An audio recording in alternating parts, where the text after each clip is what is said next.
Biden gives Trudeau a chance to claw back control of the agenda. The US president gave the prime minister one of his best public moments in months. If nothing else, American presidents are useful for marking time. They symbolize eras and moments. The last president to address a joint session of Parliament before Friday was Barack Obama in June 2016. Subscribe our YouTube channel and click our bell icon for new videos.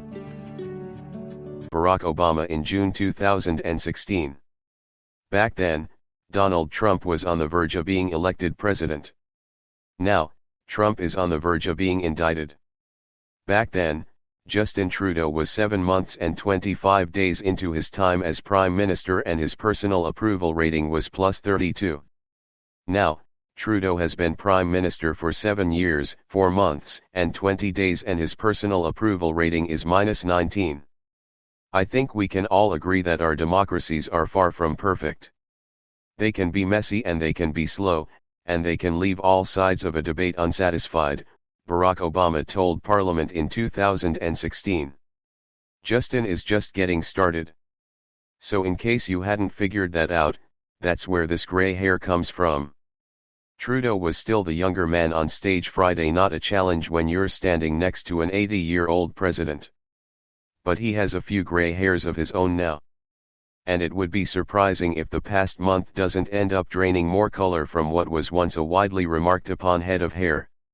In 2016, Trudeau had to do little more than sit and bask in the reflected glow of Obama. His introductory remarks ran to just 800 words, and one of those words was de diplomacy.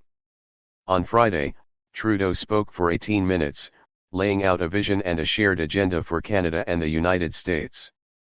Borrowing a trick from the annual State of the Union addresses that American presidents deliver to Congress, Trudeau singled out individuals in the public galleries to highlight his points: a refugee from Ukraine, a steel worker from Ontario, Michael Spavor, and Michael Kovrig.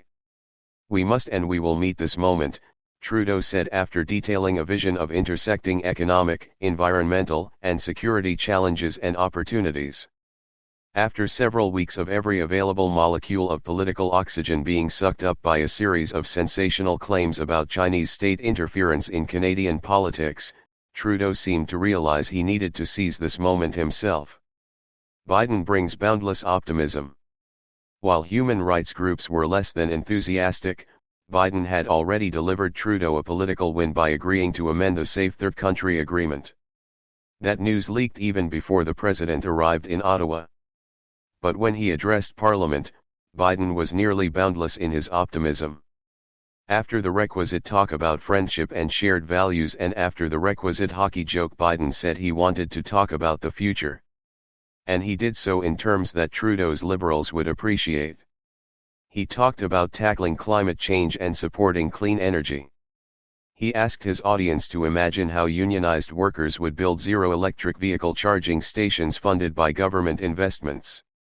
He spoke hopefully and enthusiastically about zero-emissions vehicle manufacturing, critical minerals, and semiconductor production in Canada. Biden said his own economic agenda was focused on building a strong middle class.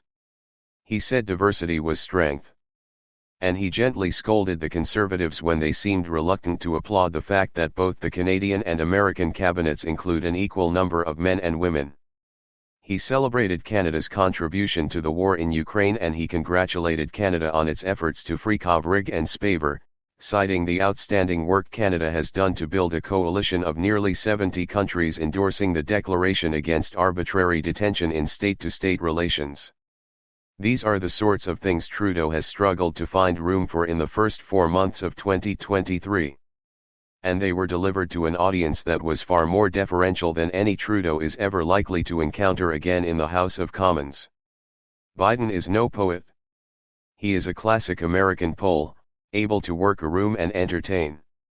His voice is weaker than it used to be, but as he neared a rousing conclusion with praise for the American and Canadian astronauts who will soon return to the moon, he raised his voice to a shout and wagged a finger. "Ladies and gentlemen, we're living in an age of possibilities," he said. Chinese President Xi Jinping asked me, in the Tibetan Plateau, could I define America? and I could have said the same thing if he asked about Canada. I said, yes. One word, possibilities. The applause nearly drowned him out, but he spoke through it. Nothing is beyond our capacity. We can do anything.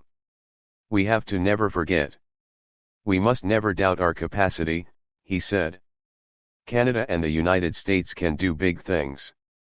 We stand together, do them together, rise together. We're going to write the future together, I promise you. As he walked back down the center aisle of the House toward Trudeau, Biden winked, as if to say, that's how you do it? Or maybe, hope that helps. Possibilities. The applause nearly drowned him out, but he spoke through it. Nothing is beyond our capacity. We can do anything. We have to never forget. We must never doubt our capacity, he said. Canada and the United States can do big things. We stand together, do them together, rise together. We're going to write the future together, I promise you. As he walked back down the center aisle of the House toward Trudeau, Biden winked, as if to say, that's how you do it? Or maybe, hope that helps. That's how you do it? Or maybe, hope that helps. Subscribe our YouTube channel and click our bell icon for new videos.